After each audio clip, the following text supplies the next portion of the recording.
এই জায়গাটায় আগে ছোট্ট করে একটা রান্নাঘর ছিল। আসলে ওইরকম কোনো রান্নাঘর না, ছোট্ট একটা মানে চুলা দিয়ে একটা ঘর ছিল আর কি। আগে ওখানে আমি রান্না করতাম। যারা আমার আগের ভিউয়ার্স তারা কিন্তু জানবে। তো গতকালকে রাত্রে কিছু মাছের বাজার করছিল আর কি। বেশ খানিকটা মাছ নিয়ে আসছে, তাও আবার না কেটে, এত এত ছোট ছোট মাছ। কাটতে কাটতে তো অনেক বেশি রাত হয়ে গেছে আর কি, তখন আর ওভাবে রান্না করি নাই। তো এখন সকালে উঠে বাচ্চার জন্য রুটি বানাবো। আসলে বাচ্চার জন্য না, সবার জন্যই রুটি বানাবো। যেহেতু সবাই ঝোল দিয়ে মানে মাংসের ঝোল দিয়ে রুটি খাইতে পছন্দ করে, তো যখনই একটু মাংসের ঝোল থাকে, মাংস থাকে, তখনই কিন্তু রুটি বানানো হয়। এদিকে আমার রাউনাকে আমি একটা মাংস দিয়ে ঝোল দিয়ে আর রুটি নিয়ে আসলাম। ও তো মোবাইল দেখতেছিল, ওটার সাথে সাথে মোবাইল খোঁজে আর কি। বলে যে আম্মু আমি মাংস খাবো না, তুমি আমাকে শুধু ঝোল দিয়ে খাওয়াই দাও। একটু একটু খাওয়াচ্ছিলাম আর কি, বলতেছিলাম তুমি একটু নিজে হাতে ধরে খাও, আমি একটু ঘরটা গুছাই ফেলি, না হলে কিন্তু অনেক দেরি হবে। আজকালকার বাচ্চা, শুধু আমারটা না, আমার মনে হয় প্রত্যেকটা বাচ্চাকে খাবার খাওয়াইতে এত বেশি দেরি হয়, কি আর বলবো। তো এদিকে ওকে খাওয়াই দিয়ে আমি একটু মানে ঘরটা গুছাই নিচ্ছিলাম আর কি। গত 2 দিন আগে পর্দাগুলো একটু ধুয়ে দিয়েছিলাম। আপনারা আবার ওইরকম কিছু মনে করিয়েন না, এগুলা কিন্তু আমি নিজ হাতে বানাইছিলাম, ওই যে ছোট ছোট কাপড় দিয়ে আর কি। ওইরকম কোনো কিছুই হয় না।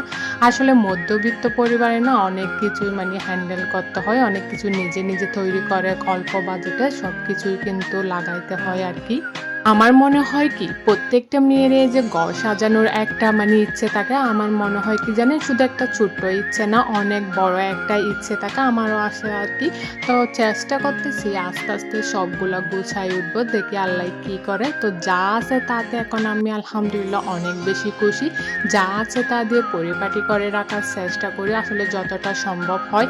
আমার আবার একটা অভ্যেস কি জানেন, খুব বেশি যদি অগোছালো থাকে একদম ভালো লাগে না, নিজে নিজে বিরক্ত লাগে।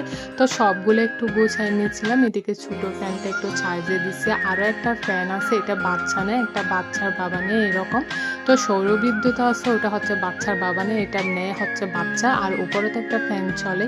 এগুলা করতে করতে না আসলে অনেক বেশি দেরি হয়ে যায়। ঘর গুছার, ঘরটা হচ্ছে অনেক বড়, এটা ঝাড়ু দিয়ে রান্না করতে করতে অনেক বেশি দেরি হয়ে যায়।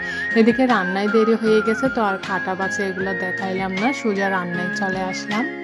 আপনাদের ভাইয়া হচ্ছে আবার শসা দিয়ে ঢাল দিয়ে খাইতে অনেক বেশি পছন্দ করে। ওই যে কাঁচা পেঁপে আর শসা এগুলো এভাবে খাইতে অনেক বেশি পছন্দ করে আর কি। তো সেই অনুযায়ী আমি একটু রান্না করে নিচ্ছিলাম। তো যেহেতু অনেক বেশি দেরি হয়ে গেছে, এই যে শসা কাটা এগুলো আর দেখাইলাম না আর কি, সোজা ডাইরেক্ট রান্নায় চলে আসলাম। কয়েক পদে যেহেতু রান্না করতে হবে, তো অনেক বেশি দেরি হয়ে যাবে। এই যে মাটির চুলাটা না, এটা একটা ক্যারেট নাকি কিসে বসাইছিল, গত বছর নাকি অনেক বেশি মানে বন্যার মতো হয়েছিল আর কি। সব মাটির চুলা একেবারে ডুবে গিয়েছিল। তখন একটা আপু এই যে ক্যারেটের চুলাটা বসাইছে।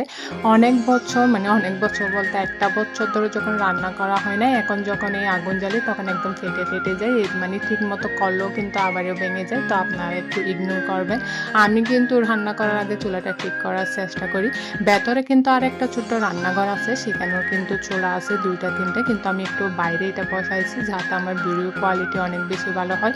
আগে তো আমি প্রায় সময় এখানেই রান্না করতাম, যেহেতু এখন বৃষ্টির সিজন চলতেছে আর কি, বৃষ্টিতে একেবারেই থামতেছে না। এটার জন্য এখন আর বাইরেও ভাবে রান্না করা হয় না, ভেতরে চুলার ঘর যেটা আছে সেখানেই রান্না করি। এই জায়গাটায় একটা অনেক বড় গাছ ছিল, গত বছর ওটা কাটার ফলে হচ্ছে ছোট্ট যে মাটির চুলার যে ঘরটা ছিল ওটা হচ্ছে ভেঙে গিয়েছে। তো বৃষ্টির কারণে আর ঠিক করা হয় নাই, এই বছর আবার ঠিক করবে। 2-1 দিন আগে মিস্ত্রি আসছে, সব কিছু দিয়ে গেছে, এস্টিমেট যা যা লাগে আর কি। তো ইনশাল্লাহ একটু বৃষ্টি যখন কমে আসতেছে এখন ঠিক করবে, আমি এরপর থেকে ওখানেই রান্না করব। যেটা ভেতরে একটা চুলা ঘর আছে, ওখানে আসলে অনেক বেশি অন্ধকার লাগে, লাইট আছে, ছোট্ট একটা জানালা আছে, তাও আমার জন্য যতটা পর্যাপ্ত আলোর প্রয়োজন আসলে অতটা পাই না আর কি। এটার জন্য আমি কি করছি, এই যে ছোট্ট একটা চুলা এটা এখানে নিয়ে এসে আমি কোনোরকম রান্নাটা করি আর কি।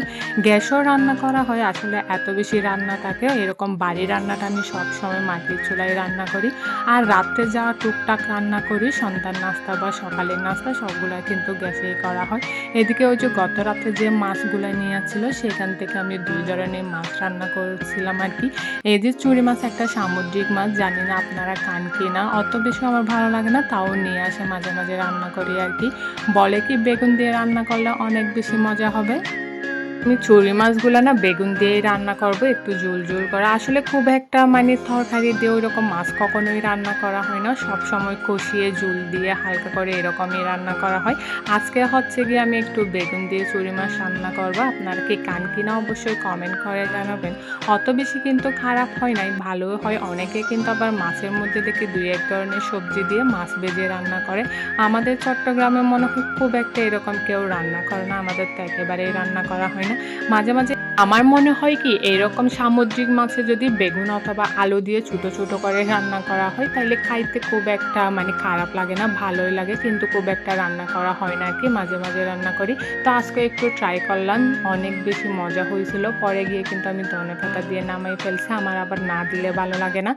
তো অনেক বেশি ভালো থাকবেন সবাই, সুস্থ থাকবেন। আজকে এই পর্যন্ত। আল্লাহ হাফেজ। আসসালামু আলাইকুম।